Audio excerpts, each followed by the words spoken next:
성원이 되었으므로 회의를 속개하겠습니다. 다음은 교육청소년과소관 예산안에 대한 설명 및 질의답변을 실시하도록 하겠습니다. 박종철 복지교육국장님 계속해서 소관 예산안에 대하여 설명해 주시기 바랍니다. 교육청소년과소관 2022년 제3회 추가경정 예산안 세출 예산에 대하여 설명드리겠습니다. 보고에 앞서 배석한 과장과 팀장을 소개해드리겠습니다. 김주현 교육청소년과장 배석했습니다. 정사라 교육정책팀장 배석했습니다. 곽창수 평생학습팀장 배석했습니다. 허희경 미래교육지원센터팀장 배석했습니다. 국선희 청소년팀장 배석했습니다. 교육청소년과 예산액은 총 278억 8,333만 3천원으로 기정 예산액 대비 1억 3,571만 7천원을 감액 계산하였습니다. 세부 항목별로 설명드리겠습니다. 345쪽의 공교육 지원 사업입니다. 공교육 지원 사업 예산 중 교육경비 보조금 심의위원회 회의 횟수가 4회에서 2회로 감사함에 따라 208만 원을 감해 28억 6,917만 5천 원을 계산하였습니다. 다음 설명서 347쪽의 인재양성 특화사업입니다. 인재양성 특화사업 예산 중 코로나19로 동계 방학 기간에 실시하지 못한 동계 방학 체험교육 중 스키 예산 2천만 원 및 2022년 홈스테이 선정 대상 중 저소득 가정이 없어 저소득 가정 자녀 항공지원료 960만 원을 감액 계산하였으며 지속적인 환율 변동 등 홈스테이 사업의 원활한 추진을 위하여 청소년 홈스테이 인솔자 여비 500만 원 증액 및 청소년 홈스테이 비용 900만 원을 증액하여 14억 4,764만 원을 계산하였습니다. 349쪽 대학생 교육비 부담 경감 지원입니다. 한국장학재단에서 대출받은 대학생 학자금 대출 발생이자 전액을 지원하는 사업으로 하반기 대출이자 지원 신청자 미비로 800만 원을 감액 계산하였습니다. 다음 351쪽의 범교육 혁신 사업 운영입니다. 시민 참여를 통한 지역의 특색 있는 열린 교육 정책을 수립하기 위해 추진한 사업으로 위원회 정기회의 참석 수당 등의 감소분을 반영하여 1,648만 원을 감액 2,832만 원을 계산하였습니다. 다음 설명서 353쪽의 학계 연계 진로 교육 지원입니다. 학교 교육과정과 연계하여 다양한 진로 프로그램을 제공하기 위해 추진한 사업으로 진로 진학 전담요원 출장비 감소 및 진로 프로그램 입찰 잔액을 반영하여 8,862만 원을 감해 2억 5,221만 8천 원을 계산하였습니다. 다음 355쪽 진로 진학 멘토 스쿨입니다. 다양한 진로 및 입시 정보 제공으로 학생들의 학습계획 수립 및 자기관리 능력을 강화하고자 추진하는 사업으로 진로 진학 리더 교사를 활용한 입시 설명회 운영으로 강사비 절감액 691만 5천 원을 감액하여 8,808만 5천 원을 계산하였습니다. 다음 357쪽의 안성맞춤 체험교육 지원입니다. 관내 초중고 대학 재학생을 대상으로 지역 내 교육 자원을 활용해 체험활동을 지원하는 사업이며 코로나19로 인한 상반기 체험인원 감소분 500만 원을 감액 1억 1,500만 원을 계산하였습니다. 다음 설명서 359쪽의 안성맞춤 꿈의 학교 지원입니다. 관내 학생, 교원, 교육 공동체 대상으로 학생들이 자율적으로 참여하고 기획하는 진로 탐색 활동을 지원하는 사업이며 혁신교육지구 교육공동체 동아리 운영 축소분 230만 원을 감해 2억 2,770만 원을 계산하였습니다. 다음은 361쪽의 평생학습 저변 확대입니다.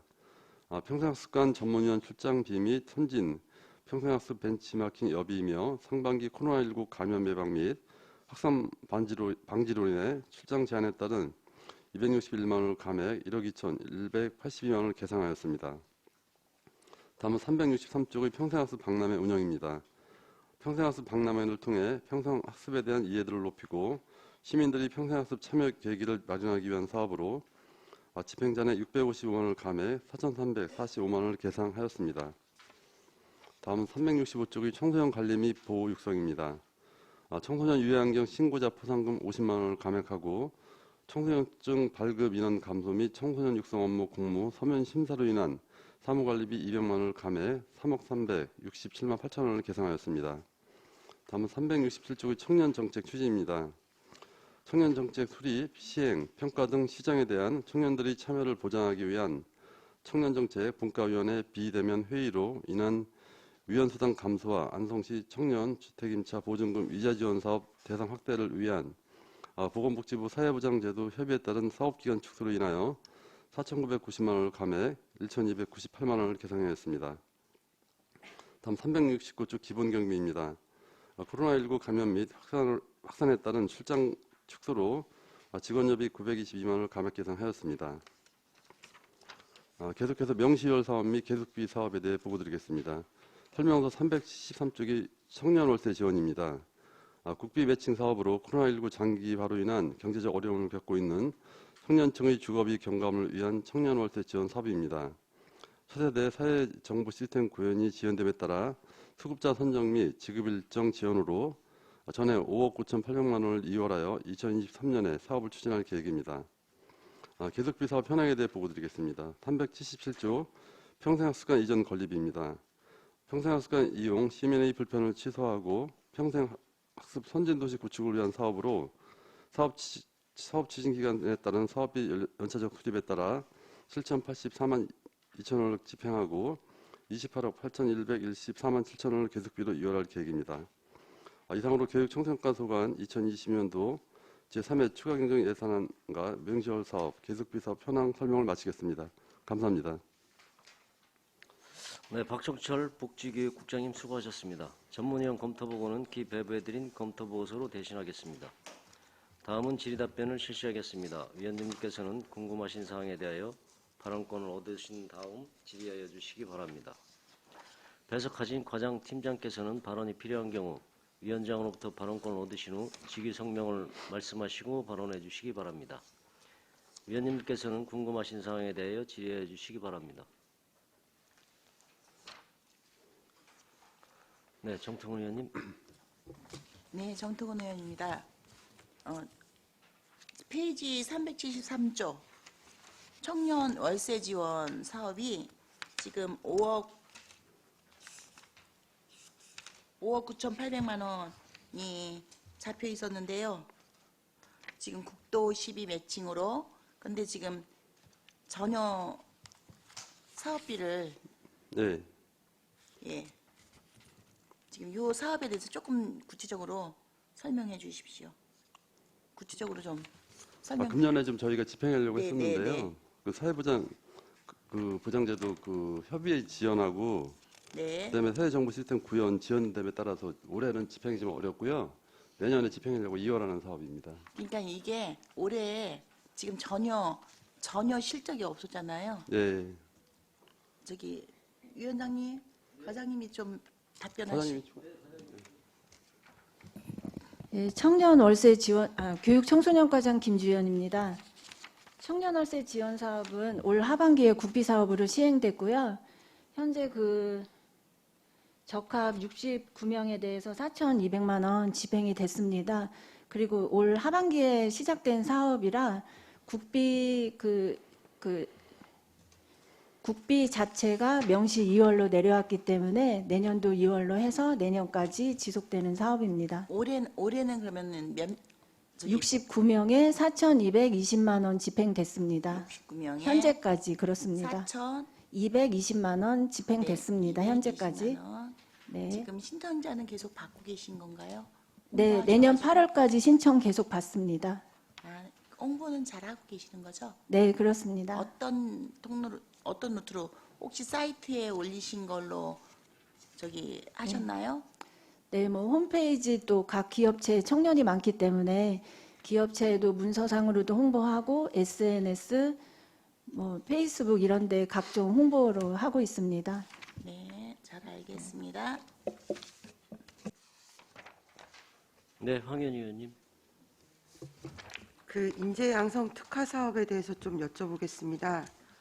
그 동계 방학 기간 체험 교육 스키라고 하셨는데요.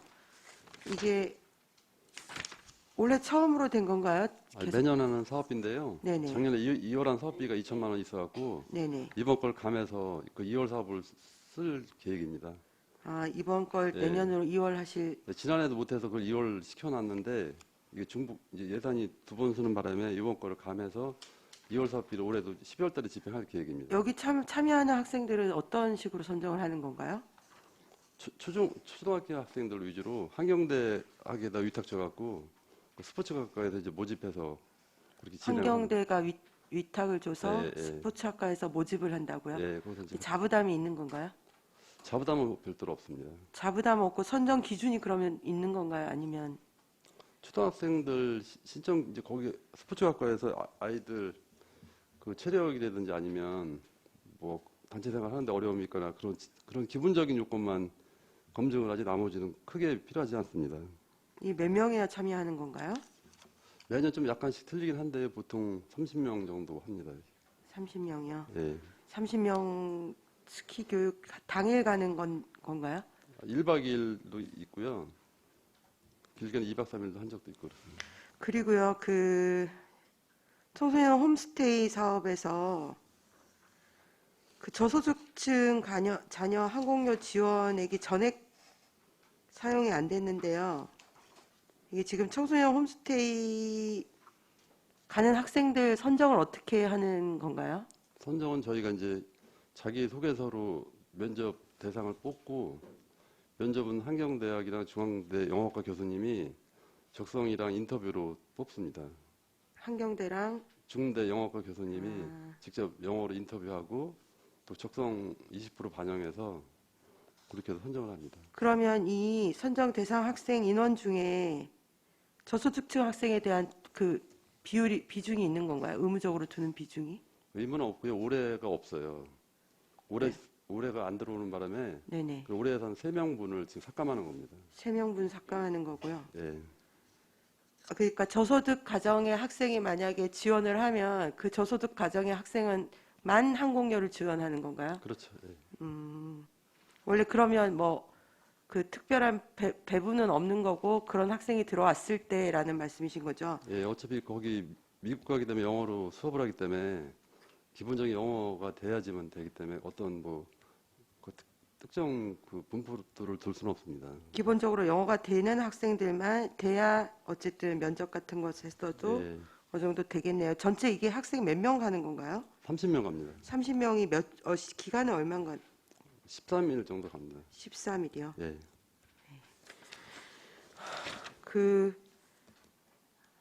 네, 일단 알겠습니다.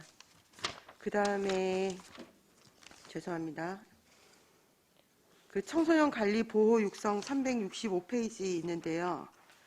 청소년 유해환경 신고 포상금이 감액이 됐는데 신고자가 0명이고 이 유해환경 신고라는 게 어떤 건지 좀 궁금합니다.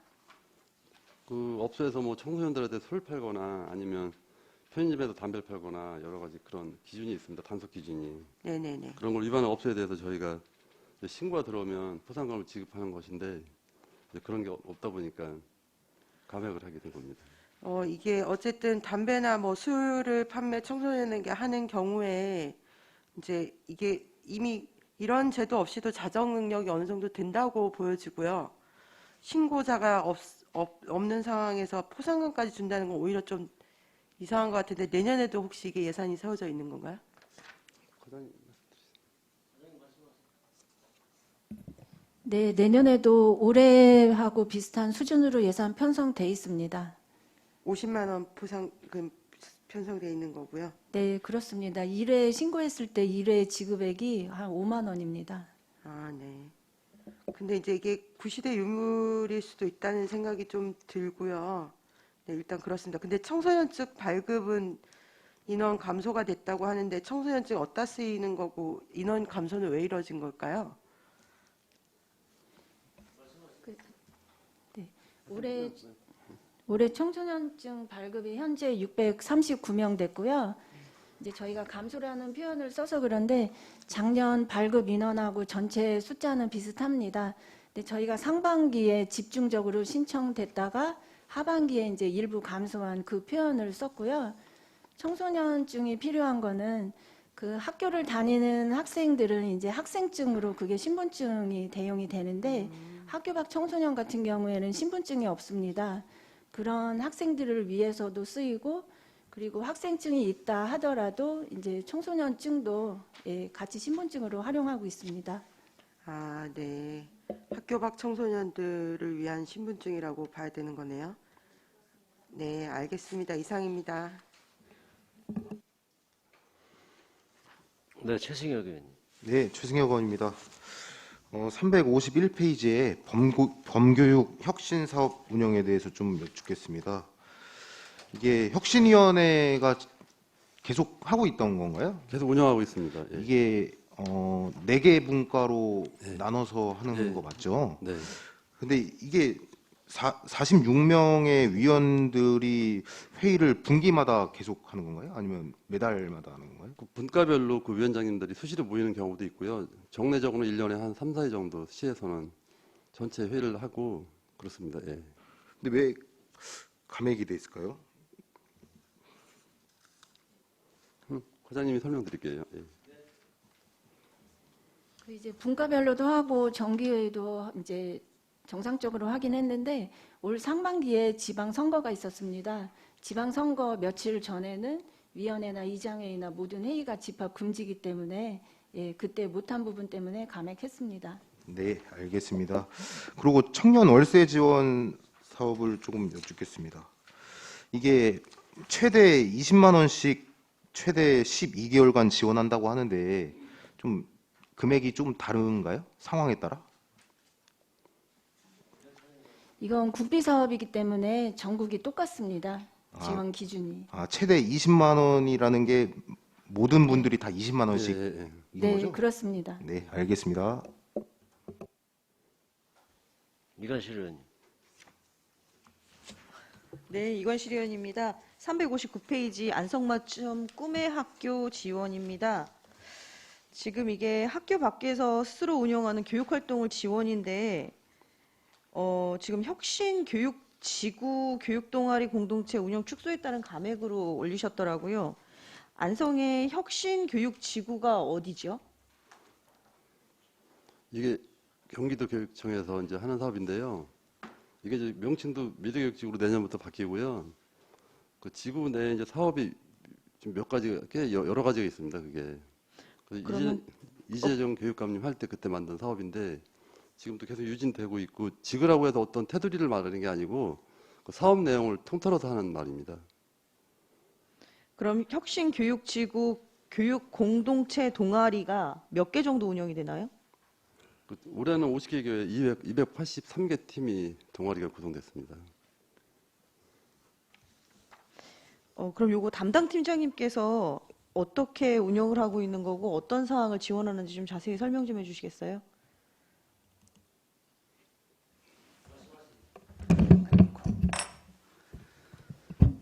미래교육지원센터 팀장 허혜경입니다. 여기 자율동아리 같은 경우에는 경기도 교육청에서 경기도 전체를 대상으로 동아리 모집을 합니다. 학생 대상, 교직원 대상, 학부모 대상 이렇게 공모를 해가지고 안성시 교육청에서 심사를 거쳐가지고 동아리 선정을 합니다. 이제 교육 공동체 동아리 같은 경우에는 교원과 그 학부모 동아리입니다. 선정이 되면은 저희가 학교에다 보조금을 주면 거기에서 좀 여러 가지 활동을 하십니다. 그 동아리별로 뭐 예체능을 하는 경우도 있고 진로에 관한 활동을 하는 경우도 있고 그 동아리 성격에 따라서 집행을 하는 사업입니다. 그럼 그분들이 이 사업을 직접 실행을 하시나요? 아니면 다른 뭐 교육기관을 통해서 지원을 받게 되는 건가요? 그 동아리에서 사업비를 받아가지고 직접 집행을 하고 정산을 학교에서 하고 있습니다. 그럼 이거는 이제 학교에서 주로 하는 건데 저희 시비가 100%가 들어가는 거네요? 저희 시비는 그 전체 동아리에 한 20% 정도 저희 시비로 들어가고요. 경기도 교육청 그 비하고 저희하고 안성교육청하고 이렇게 세 군데가 이렇게 나눠줘서 지원을 하고 있습니다. 저희 시에서는 8개 동아리를 지원하고 있습니다. 그 8개 동아리가 어디죠? 그 명단은 제가 따로 별도로 네, 드리도록 알겠습니다. 이 사업에 대해서 좀 정리하셔서 같이 좀 제출해 주시면 네, 알겠습니다. 감사하겠습니다. 이상입니다. 네, 또 다른 질의하실 의원이 계십니까? 더 이상 질의가 없으시므로 교육 청소년과 소관 예산안에 대한 설명 및 질의 답변을 모두 마치겠습니다.